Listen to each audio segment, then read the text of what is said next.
C'est un grand frère, c'est un compagnon de lutte, c'est un acteur politique, donc je le connais. Syndicalisme, depuis que je suis dans le monde syndical, ces derniers mois, je pense, c'est depuis la transition que nous travaillons ensemble, nous essayons de tenir des réunions ensemble, nous essayons de réfléchir ensemble, mais avant, ce n'était pas le cas. Et je viens le connaître au moment où il a déjà mis un pied dans le monde politique. Vous savez, il est président d'un parti, le MCVL. Il était candidat à la dernière élection, non, je crois, l'élection présidentielle 2023. Je l'ai vu très actif, très combatif pendant la campagne en faveur du président actuel, le président Oligui. Voilà, donc je le vois également sur un autre front. Il tient bon sur ce front-là, les épargnants de BR-Sal.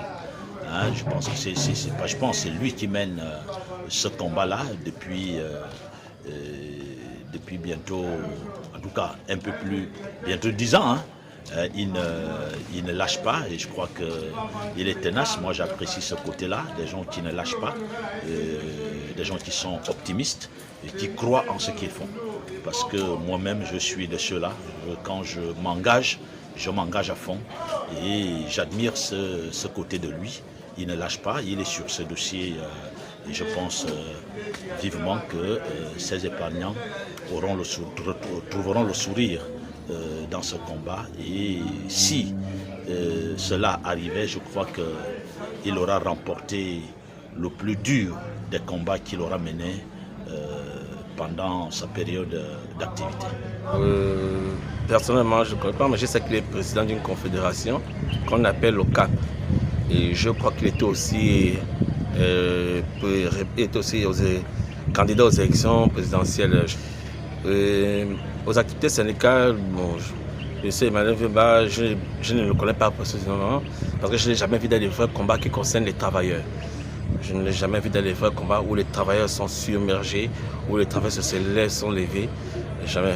Mais je vois toutes ces sorties concernant quelques activités syndicales. C'est juste comme ça que je connais Emmanuel Vemba. Et maintenant, par contre, je me pose des questions parce que depuis un moment, il est candidat aux élections présidentielles. Les gens n'arrivent pas à comprendre comment il fait pour gérer en même temps son parti politique et en même temps sa confédération. C'est peut-être là, est-ce que c'est compatible?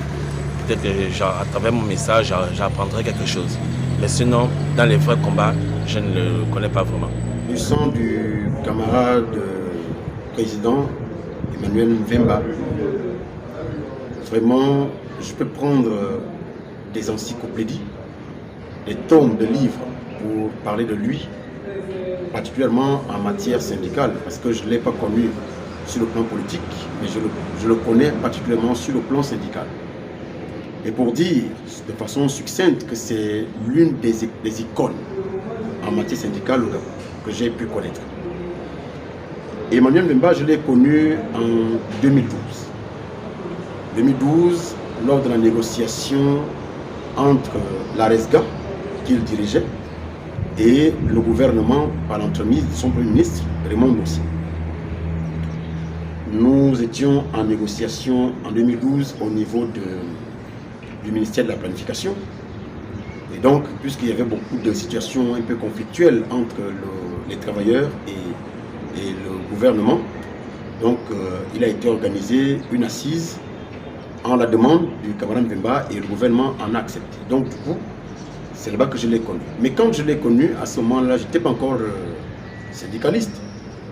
On m'avait pris pour quelqu'un qui pouvait intervenir pour les situations qui concernaient naturellement le secteur dans lequel je me trouve. Puisqu'il y avait des interventions à faire là-dessus, effectivement, on m'a appelé comme personne ressource là-dessus. Et la manière dont je l'ai vu manager, la manière dont je l'ai vu prendre des positions et sa façon de présenter les choses concernant les travailleurs au gouvernement, vraiment j'ai compris que c'était quelqu'un de grand. ce qui est mauvais, c'est que lorsque nous avons un tel personnage dans un pays, très souvent, on ne fait pas attention. Parce que certainement, d'aucuns ont des regards un peu particuliers, alors que c'est l'une des personnes avec qui, réellement, le pouvoir devrait travailler.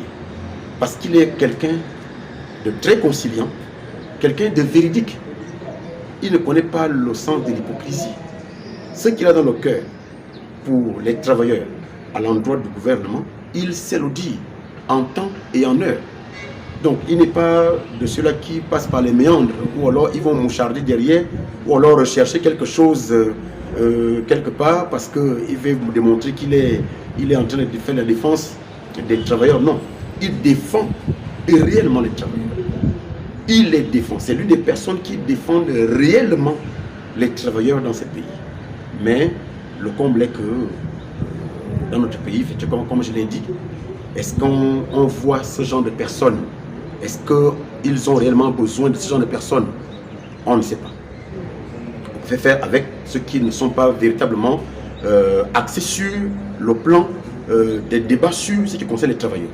Mais bon, hélas, c'est notre pays. Mais jusqu'à preuve du contraire, c'est un homme vraiment intègre que j'ai connu. À un moment donné, j'entendais beaucoup de choses de lui, mais lorsque je l'ai approché, j'ai compris qu'effectivement, il y a des choses que l'on dit à quelqu'un que l'on ne connaît pas. Mais lui, c'est un homme particulier. Vraiment, dans sa particularité, c'est un grand homme. Et vraiment, je prie que Dieu le préserve en vie pendant longtemps encore, parce que le Gabon, sinon le monde du travail, en a encore besoin le plus longtemps possible.